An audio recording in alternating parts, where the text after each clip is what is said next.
Assalamualaikum warahmatullahi wabarakatuh. Allahumma sholli ala sayyidina Muhammad wa ala ali sayyidina Muhammad. Alhamdulillahi rabbil alamin, wassalatu wassalamu ala ashrafil anbiya'i wal mursalin wa ala alihi wa sahbihi ajma'in.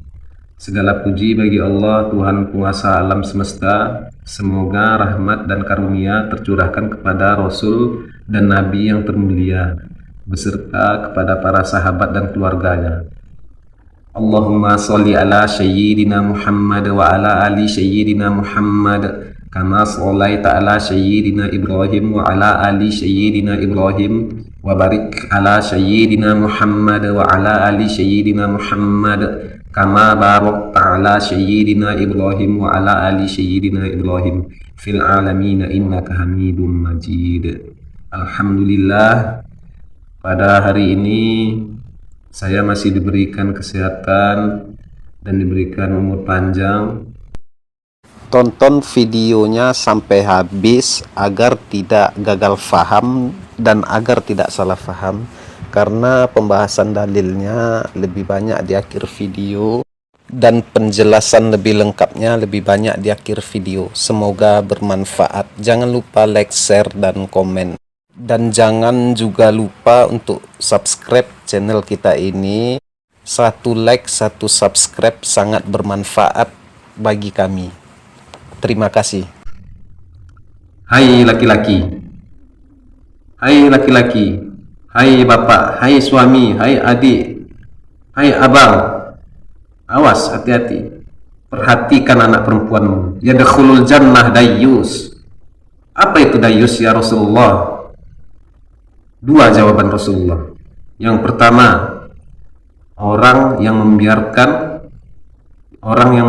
anaknya, orang yang membiarkan suaminya, orang yang membiarkan kakaknya, orang yang membiarkan adiknya keluar membuka jilbab,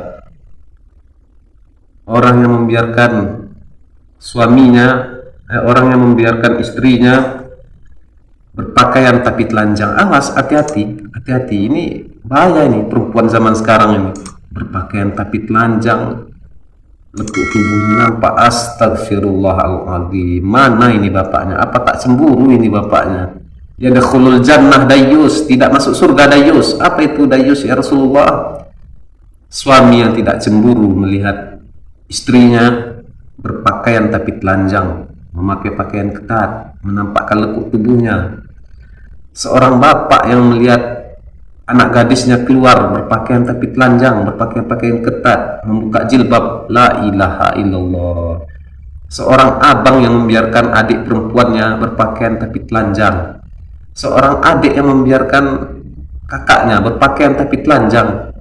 Mana ini bapaknya? Mana suaminya? Ya dakhulul jannah dayyus, tidak masuk surga dayyus. Awas, hati-hati, hati-hati, hati-hati. Nanti hamil laki-laki yang disalahkan. Dibiarkan anaknya pergi sama cowok, malam minggu dijemput cowok, disalami mak bapaknya tak cemburu. La ilaha illallah.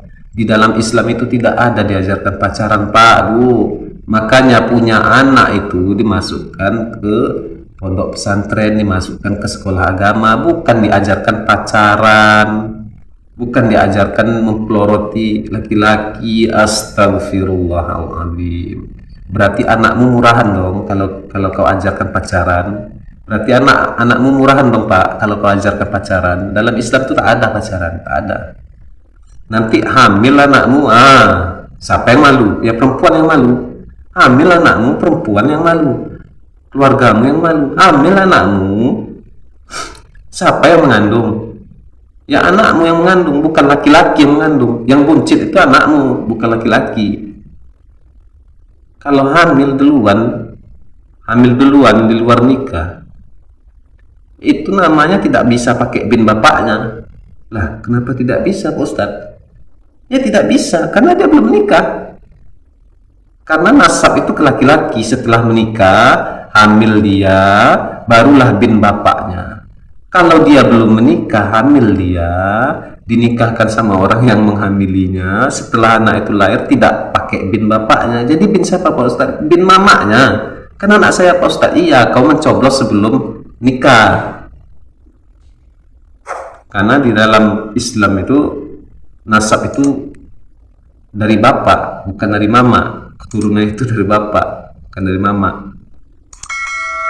Jadi kalau bapak atau mamanya meninggal, kebetulan orang tuanya kaya, bapak mamanya meninggal, anak ini tidak bisa dikasih warisan. Nah, kenapa Ustaz? Karena dia tidak ada hubungan dengan bapaknya, tidak ada nasabnya ke bapaknya, tidak bin bapaknya. Banyak nih sekarang nih, semakin kesini perempuan semakin tak senonoh pakaiannya, pakaian tapi telanjang, astagfirullahaladzim. Udahlah nggak pakai jilbab, pakaian ketat-ketat, la ilaha illallah. Manalah bapaknya ini? Apa tak cemburu bapaknya ini orang anak yang diperlihatkan kepada yang bukan mahram? Apa tak cemburu abangnya? Apa tak cemburu adiknya? Apa tak cemburu suaminya? Astagfirullahaladzim. Awas, hati-hati. Jadi kalau dia nikah nggak bisa ini bapaknya ini tadi yang menikahkan. Ya wali yang menikahkannya, Pak KUA yang menikahkannya, Pak KUA walinya. Kecuali dia hamilnya setelah menikah. Kalau hamil setelah menikah ya bapaknya ini yang menikahkan. Kalau di negara kalau di negara ya bapaknya, memang bapaknya. Tapi kalau di agama nasab itu ke laki-laki, hamilnya harus sesudah nikah. Banyak nih sekarang saya lihat yang menyepelekan hal seperti ini. Padahal di dalam Al-Quran surat Al-Ahzab ayat 59 sudah dijelaskan, tutuplah auratmu, pakailah jilbabmu. Di dalam Al-Quran surat An-Nur ayat 31 sudah dijelaskan, tutuplah auratmu sampai ke dadamu, bukan sampai lehermu. Jilbab digulung-gulung, astagfirullahaladzim. Entah apa yang ditirunya ini. Di dalam Al-Quran surat Al-A'raf sudah dijelaskan, surat Al-A'raf ayat 26, tutup auratmu sampai ke dadamu, panjangkan jilbabmu, pakai jilbabmu, tutup dadamu, bukan jilbabmu digulung. La ilaha illallah. Banyak ini sekarang orang-orang tua yang menyepelekan ini. Anaknya dibiarkan pacaran, la ilaha illallah. Yadkhulul jannah dayus, tidak masuk surga dayus, tidak masuk surga bapaknya, tidak masuk surga suaminya, tidak masuk surga abangnya, tidak masuk surga adiknya. Awas, hati-hati, hati-hati. Punya anak perempuan dijaga betul-betul, Pak, Bu. Satu langkah anakmu keluar tidak pakai jilbab, maka sama dengan dia menyeret engkau ke neraka, Pak, Bu. Menyeret engkau ke neraka dia, Pak.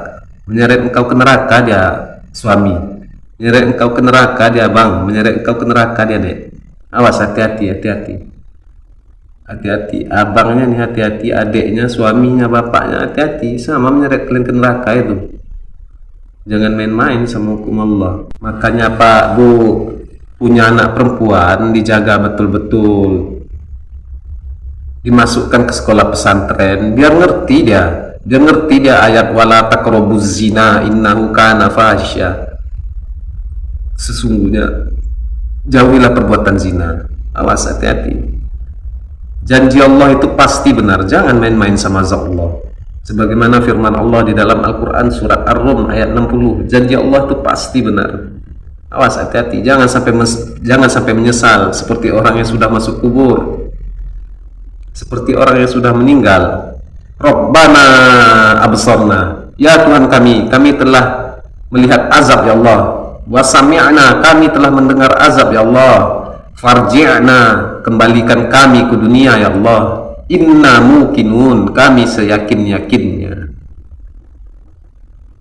Jadi kalau aku kembalikan engkau mau apa, kata Allah. Fa'asaddaqah, kami ingin bersedekah ya Allah. Na'mal solihan, kami ingin berbuat amal soleh ya Allah. Kami ingin bersedekah, kami ingin sholat ya Allah. Namun penyesalan tiadalah berguna jika sudah masuk kubur. Selagi masih hidup, perbaikilah akidahmu, jagalah anak perempuanmu. Banyak sekarang nih orang-orang yang sholat, perempuan sholat di masjid, selesai sholat keluar dia dari masjid, pakainya ketat, jilbabnya digulung, la ilaha illallah, berarti masih ada yang salah dalam sholatmu. Engkau sholat tapi masih pakai jilbab yang digulung, masih pakai baju yang ketat-ketat, berpakaian tapi telanjang, ada yang salah dalam sholatmu. Mustahil taat bersanding dengan maksiat, karena orang yang sholatnya benar itu, Allah berfirman di dalam Al-Quran surat An-Nisa ayat 103, فَإِذَا قَضَيْتُمُ الصَّلَاةَ فَاذْكُرُوا اللَّهَ قِيَامًا وَقُعُودًا وَعَلَى جُنُوبِكُمْ. Maka selesai engkau sholat, engkau akan ingat Allah. Saat engkau duduk engkau ingat Allah, saat engkau berdiri engkau ingat Allah, saat engkau berbaring engkau ingat Allah, saat minum teh engkau ingat Allah, di rumah engkau ingat Allah, di tempat kerja engkau ingat Allah, engkau akan ingat Allah. Jadi jika ibu selesai sholat tapi masih pakai pakaian ketat, ada yang salah dalam sholat ibu. Jika ibu selesai sholat masih pakai jilbab digulung-gulung, ada yang salah dalam sholat ibu. Jika ibu sholat masih suka melawan suami, ada yang salah dalam sholat ibu. Awas, hati-hati, hati-hati. Banyak orang yang tak mau introspeksi diri. Awas, hati-hati. Hidayah itu mahal, Bu. Nah, maka harus dicek apanya yang salah, Pak.